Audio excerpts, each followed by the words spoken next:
Welcome to एमएफई life. मैं जिनके माने आपका स्वागत करता हूँ फ्रेंड्स। आज का जो इन्वेस्टमेंट आइडिया है वो जीडीपी के ऊपर से है। जैसे कि मैं आपको बिजनेस एनलाइटमेंट प्रोग्राम में हमेशा बताता हूँ, जो हमारा सिग्नेचर प्रोग्राम है। तो जो भी नेगेटिव न्यूज़ होती है या जहाँ पे भी इमोशंस हाई होते हैं, उस इंफॉर्मेशन से हम लोग पैसे कमा सकते हैं। जहाँ पे या तो लोग बहुत रो रहे हैं या लोग बहुत खुश हो रहे हैं, ठीक है ना। वो दोनों चीज़ों में पैसा है। ऑलराइट। सो अभी इसमें कैसा पैसा है ये मैं आपको बताने वाला हूँ। बहुत ही सिंपल कॉमन सेंस की चीज़ है। ओके। और फंडामेंटल से हम लोग कैसे स्टॉक फाइंड आउट कर सकते हैं, ये आपको इसके अंदर सीखने मिलेगा। इससे पहले कि आप वीडियो स्टार्ट करें, आप नीचे डिस्क्रिप्शन में आप पढ़िए disclaimer. Okay. So we are not responsible for any profit and loss. और इससे पहले कि आप एक वीडियो देखें, मैं चाहता हूँ कि आपको कुछ गवर्नमेंट के फंडामेंटल समझे। तो मैं रेकमेंड करूँगा कि आप चैनल में जाओ, और इस वीडियो का लिंक वैसे मैं डिस्क्रिप्शन में भी दे दूँगा। सो ये जो आत्मनिर्भर भारत का जो वीडियो है, ये अगर आप इस वीडियो से पहले देखोगे तो आपको जो हमारा देश का थोड़ा फंडामेंटल्स है, फिस्कल पॉलिसी, मॉनेटरी पॉलिसी, वो सारी चीज़ें समझ में आ जाएगी। ओके। सो उसके बाद ही आप ये वीडियो स्टार्ट करें कि अगर आपको बिल्कुल बेसिक्स भी नहीं पता है। ऑलराइट। सो फ्रेंड्स, चलिए वीडियो की शुरुआत करते हैं। तो आपने ये न्यूज़ देखी होगी, मंथ एंड में आई थी कि इंडिया का क्वार्टरली जीडीपी जो है वो -23% हो चुका है। तो इस इंफॉर्मेशन से हम लोग अभी पैसे कैसे कमाएंगे। ओके। और अभी जस्ट हाल ही में आपने देखा रहेगा कि फिजिकल डिफिसिट भी बढ़ गया है। तो अभी ये फंडा है क्या बेसिकली। तो ये ग्राफ समझने के लिए, ये फाइनेंशियल स्टेटमेंट समझने के लिए मैंने आपको जो यूट्यूब का वीडियो रेकमेंड किया है, तो उसके अंदर इन डिटेल बताया हुआ है। अभी मैं शॉर्ट में ही बता रहा हूँ। इनकम होता है, एक्सपेंसेस होता है गवर्नमेंट का एक्सपेंसेस जो है ये उनको करना ही पड़ता है ज़बरदस्ती। डिफेंस पे खर्चा नहीं करेंगे तो चलेगा क्या? चाइना अटैक कर लेगा ना। राइट। सो जो गवर्नमेंट है उसके खर्चे कभी कम नहीं होते। एक आम आदमी अपने खर्चे कम कर सकता है, गवर्नमेंट अपने खर्चे कभी भी नहीं कम कर सकती है। ठीक है। तो इनकम माइनस एक्सपेंसेस ज़्यादा होगा तो सरप्लस, कम होगा तो डिफिसिट। तो अभी क्या चल रहा है? डिफिसिट। क्यों? क्योंकि अभी आमदनी 98, खर्चा रुपया हो गया। तो इनकम कम है, एक्सपेंसेस ज़्यादा है। राइट। और इनकम कहाँ से आती है गवर्नमेंट की? जीडीपी से। अब जीडीपी हो गया कम, तो इनकम कैसे आएगी? अब पता करना होगा कि भाई जीडीपी किस चिड़िया का नाम है। ऑलराइट। तो वो सारी चीज़ें मैंने आपको पहले के वीडियो में भी दी है, अभी भी इन शॉर्ट में समझाऊंगा, और एक आपको क्वेरी भी बताऊंगा, और इससे हम लोग कैसे स्टॉक्स फाइंड आउट करते हैं ये भी बताऊंगा। ऑलराइट। सो अभी दुनिया भर की गवर्नमेंट्स की भी यही हालत है, क्योंकि सबकी इकोनॉमी डाउन जा रही है। तो जीडीपी बढ़ाने के लिए क्या करना पड़ेगा? उनको अपने खर्चे बढ़ाने पड़ेंगे, और खर्चा बढ़ाने के लिए वो लोन लेंगे, यहाँ पे एक्सपेंसेस करेंगे, तो फिर ये जीडीपी बढ़ेगा। ओके। क्योंकि गवर्नमेंट किस चीज़ के ऊपर एक्सपेंसेस करती है? बेसिक इंफ्रास्ट्रक्चर के ऊपर ही एक्सपेंसेस करती है, जिसके कारण कॉर्पोरेट्स को भी हेल्प होता है, इंडिविजुअल्स को भी हेल्प होता है। मतलब गवर्नमेंट जहाँ पे भी एक्सपेंस करती है ना, उससे जॉब जनरेट होती है, उससे धंधा बढ़ता है। एग्जाम्पल मैं देता हूँ, मुंबई पुणे का अभी हाईवे बन गया है, या ट्रेन भी बहुत फास्ट पहुँच रही है। इससे क्या होता है? बिजनेस बढ़ रहा है ना। मुंबई के समोसे पुणे के पीवीआर में भी जाते हैं, ठीक है ना, क्योंकि फास्ट डिलीवरी है। वहाँ के लोग मुंबई में जॉब भी करने आते हैं, क्योंकि फास्ट होता है सब कुछ। ठीक है। सो जितना इंफ्रास्ट्रक्चर ज़्यादा, कॉमन सेंस है, बिजनेस बढ़ता है। और जब भी इकोनॉमी डाउन हो जाती है तो गवर्नमेंट क्या करती है? उसके पास कोई चॉइस नहीं है। इस चीज़ को हम लोग थोड़ा और इन्फॉर्मेशन में समझेंगे। अब जीडीपी किस चिड़िया का नाम है, इसके लिए मैं आपको थोड़ा सा एक क्वेश्चन पूछता हूँ, और ये मैं अगले किसी वीडियो में आपको इसका आंसर दे दूंगा, या कभी डिस्क्रिप्शन में दे दूंगा आंसर। ओके। सो एक छोटा सा सवाल, और ये सवाल मैंने काफ़ी लोगों को बताया हुआ है। मतलब जो लोग इकोनॉमिक्स में एमए किए, पीएचडी किए, उनको भी इसका जवाब नहीं आया, क्योंकि लोग जो है वो कॉमन सेंस भाषा में नहीं सीखते, कॉम्प्लिकेटेड भाषा में सीखते हैं, और सिंपल लैंग्वेज में नहीं सीखते। और इसके कारण प्रॉब्लम क्या होती है कि उसका प्रैक्टिकल एप्लीकेशन क्या है वो नहीं समझते। ओके। तो सवाल इस यहाँ पे ये है कि मान लो अपने देश के अंदर, ओके, सिर्फ आम बिकता है। ओके। आम बनता है, ठीक है। और ये जो किसान है ये आम उगा के होलसेलर को बेचता है, तो होलसेलर पूरा कार्टन खरीदता है और होलसेलर जो है वो जूस की फैक्ट्री को बेचती है और जूस की फैक्ट्री जो है वो हमें पैक करके बेचती है, ठीक है। सो मान लो यहाँ पे जो आम है ये 10 रुपए का है, ओके। ये 10 रुपए का आम जब होलसेलर खरीदता है तो 20 रुपए में खरीद लेता है, ओके। फार्मर 10 रुपये कमा लेता है इसके ऊपर और होलसेलर जो है ये बाद में इनको 30 रुपए में बेचता है और होलसेलर भी 10 रुपये कमा लेता है इसके ऊपर। और फिर जो ये कंपनी है ये डायरेक्टली MRP 60 रुपए में बेचती है, ओके। और बीच का पैसा खा लेती है, ओके। सो हम लोग कस्टमर जो है हम लोग 60 रुपए में खरीदते हैं, ओके। तो अब अपने देश में यही इकोनॉमिक ट्रांजैक्शन हो गया है, ठीक है। This is the only economic transaction, alright. तो अब बताइए कि हमारा देश का जीडीपी क्या होगा, ठीक है। What is the GDP of our country अगर हमारे देश में यही एक ट्रांजैक्शन हुआ है तो, ठीक है। तो इसका मतलब आप कोई भी यूट्यूब का वीडियो देख के बताइए इसका आंसर, ओके। नीचे डिस्क्रिप्शन में आप, सॉरी, नीचे कमेंट्स में आप दे सकते हैं, ठीक है। सो मैं अभी आता हूँ हमारे पॉइंट के ऊपर। सो जीडीपी नॉर्मली लोग मुझे जवाब यही देते हैं, C+I+G+X-M, जो भी इकोनॉमिक्स में पढ़े लिखे हैं, ठीक है। अब इसका प्रैक्टिकल एप्लीकेशन उन्हें नहीं पता होता, ऑलराइट। सो अब हम इस चीज़ को थोड़ा सा समझेंगे, ओके। सो सी मतलब क्या है, कंजम्पशन, मतलब पर्सनल कंजम्पशन, पब्लिक कंजम्पशन। तो जिन्होंने भी बिजनेस एनलाइटमेंट ट्रेनिंग देखी है मेरी, नहीं देखी है तो व्हाट्सएप ग्रुप में ज्वाइन कर लो, लिंक मांग लो, ठीक है। तो हमारे पास फ्री में अकाउंट ओपन करने पे हम लोग फ्री में देते हैं वो ट्रेनिंग प्रोग्राम। सो ये जो पर्सनल कंजम्पशन है मतलब जो FMCG प्रोडक्ट्स है या फिर कंज्यूमर ड्यूरेबल्स है, जो भी पर्सनल कंजम्पशन होता है उसके अंदर हम लोग या तो इन्वेस्ट कर चुके हैं अभी कंपनीज के अंदर, या फिर हम लोग ने इन्वेस्ट करना है, जब मार्केट नीचे आएगा तब करेंगे, ठीक है। अब आता है गवर्नमेंट एक्सपेंडिचर, ठीक है। गवर्नमेंट जैसे कि मैंने बताया काफ़ी इंफ्रास्ट्रक्चर के ऊपर, मिलिट्री के ऊपर, एग्रीकल्चर के ऊपर खर्चा करती है। फिर आता है public and private investments, okay. फिर आता है एक्सपोर्ट माइनस इम्पोर्ट्स। अब ये चीज़ें दोनों कम हो चुकी है तो इस दोनों चीज़ों को तो आप भूल जाओ, ओके।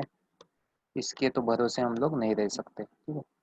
अब पब्लिक एंड प्राइवेट इन्वेस्टमेंट्स जो है, अब इसके अंदर हम लोग देखते हैं कि क्या ये लोग इन्वेस्टमेंट करेंगे, ओके। सो अब ये लोग कब इन्वेस्ट करेंगे आप जरा सोचिए। ये लोग तभी इन्वेस्ट करेंगे जब इनको अपनी कैपेसिटी बढ़ानी होगी, बराबर है। कि मतलब सेल नहीं हो रहा, मतलब सेल बहुत हो रहा है और अभी फैक्ट्री कम पड़ रही है, मतलब फैक्ट्री में पहले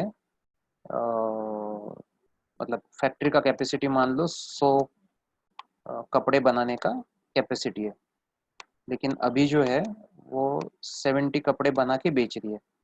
तो अभी कम कैपेसिटी से चल रहा है, क्यों? क्योंकि अभी सेल कम हो गया है, ठीक है।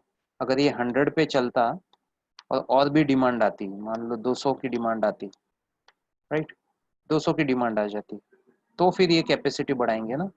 तो ये क्यों इन्वेस्ट करेंगे? इन्वेस्ट मतलब अपनी फैक्ट्री विक्ट्री सब सारी चीज़ें बढ़ाना। तो मैं आपको एक लिंक बता देता हूँ, ठीक है। ये ट्रेडिंग इकोनॉमिक्स के ऊपर डेटा है।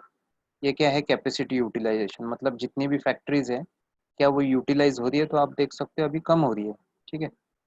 और आप देखोगे कि 2010 के आसपास हम लोग ने कैपेसिटी बढ़ा के रखी थी, 6 से 10 या 11 तक हम लोग ने कैपेसिटी बढ़ा के रखी थी। उसके बाद हमारी कैपेसिटी यूटिलाइज ही नहीं हो रही है, ठीक है ना। तो हम लोग साइड में ही है देखा जाए तो कहने का मतलब क्या है कि यहाँ से तो कुछ नहीं आना, ठीक है। सो अब यहाँ से नहीं आना है, यहाँ से नहीं आना है, और ये तो जो चल रहा है वो चल ही रहा है, ठीक है। तो बचा क्या?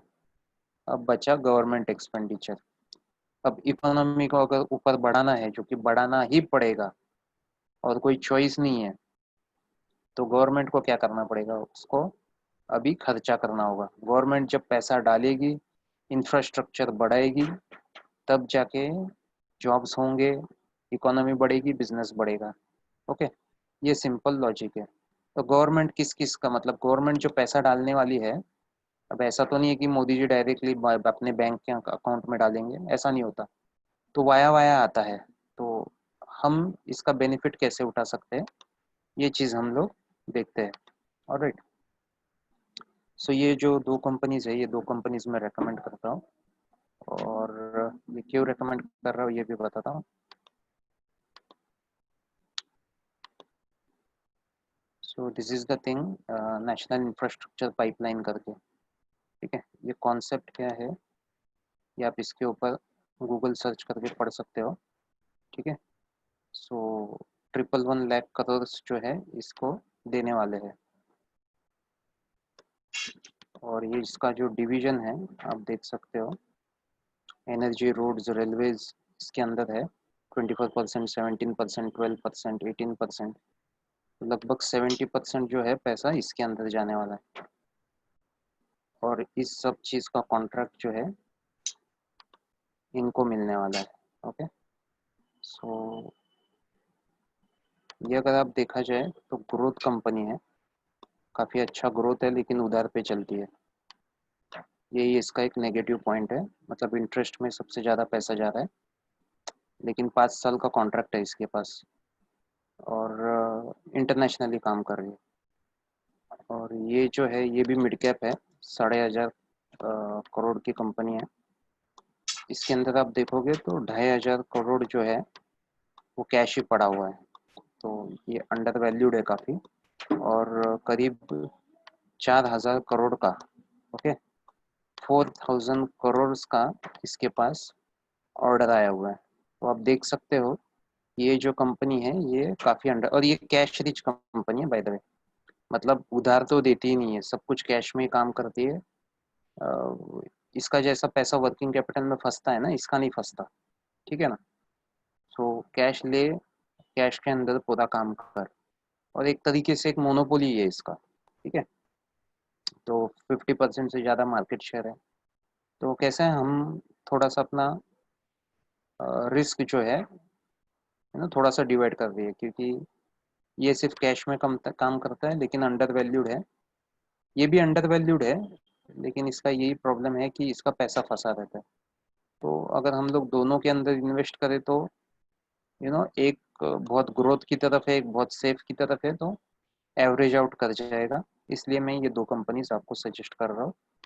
और जितना भी मैंने इसका कॉम्पिटिटर एनालिसिस किया है, ये दो कंपनीज मुझे अच्छी लगी। ये मैं संडे को एक्चुअली बताने वाला था आपको, लेकिन मुझे टाइम नहीं मिला, अदरवाइज आज हम लोग खरीद लेते। ये तो 10% बढ़ गया है आज, 10% से भी ज़्यादा बढ़ गया है। सो अभी जो पैसा है, अभी न्यूज़ आपने देखा कि मिड कैप्स में पैसा आने वाला है, लार्ज कैप से निकल के। तो कौन सी कंपनीज में आएगा, उन्हीं कंपनीज में आएगा जो अच्छी खासी चलेगी। तो इसके अंदर आप 3 to 5 years का टारगेट पकड़ के चल सकते हो। ये इन्वेस्टमेंट है, और तो इसका मतलब ये नहीं है कि घर बार बेच के सारा पैसा इसके अंदर डालो। This is just 2 stocks. Okay, मैं धीरे धीरे आपको स्टॉक्स बताते जाऊंगा। तो ये फिलहाल ये 2 स्टॉक्स हैं। अगर मैं इसका लेवल्स देखूं, चलो इसका हम लोग लेवल्स देख लेते हैं।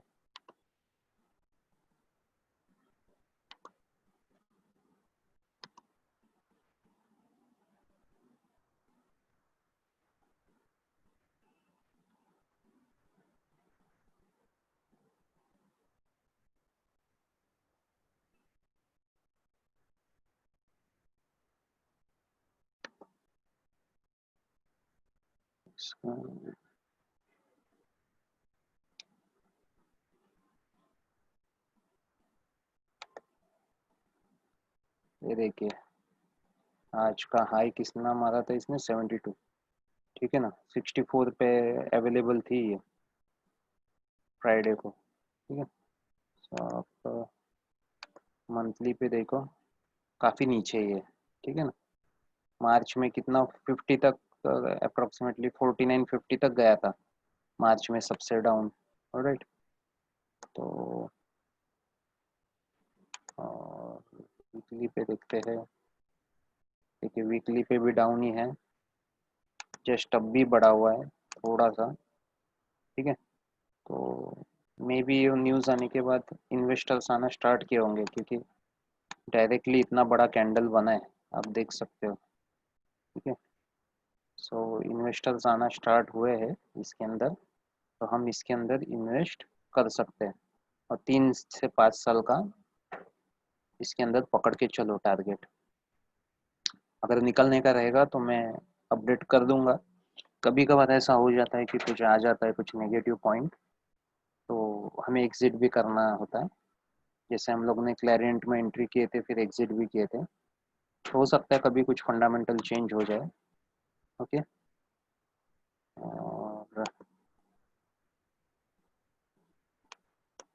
केसी है, केसी भी देखो कितना बढ़ गया आज, 326 पे ओपन हुआ है, 352। इसका मंथली पे हम लोग देखते हैं, ये काफ़ी बढ़ गया है।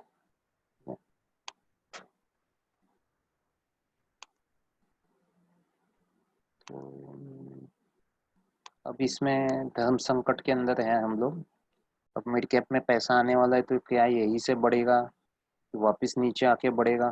ठीक है, सो अगर आप इन्वेस्टर हो, तब भी मैं आपको नहीं बोलूँगा कि अभी इन्वेस्ट करो, क्योंकि यहाँ पे थोड़ा सा तो पुल बैक देना चाहिए। ठीक है, इंजीनियर्स इंडिया में आप डाल सकते हो। इसके अंदर हम लोग देखते कुछ दिन में, थोड़ा सा मार्केट गिरेगा तो मे भी गिरेगा, शायद शायद, या फिर 30% 50% आप खरीद लो इसके अंदर। And these are just two stocks. अगर मतलब हम लोग इन्वेस्टमेंट के वक्त काफ़ी कंपनीज में डालते हैं, और अलग अलग कंपनीज में थोड़ा सा पैसा घूमते रहते हैं, और ये मिड कैप है, तो मैं सजेस्ट करूँगा कि 2-3% से ज़्यादा अपने कैपिटल का इसके अंदर मत डालो। ठीक है ना, थोड़ा थोड़ा पैसा डाल दो इन्वेस्टमेंट के लिए, क्योंकि ये ऐसा लॉन्ग टर्म इन्वेस्टमेंट है ऐसा। ऑलराइट, सो इसी के साथ मैं वीडियो ख़त्म करता हूँ, और डिस्क्रिप्शन में जाइए, तो भी आप ज्वाइन कर सकते हैं चाहो तो।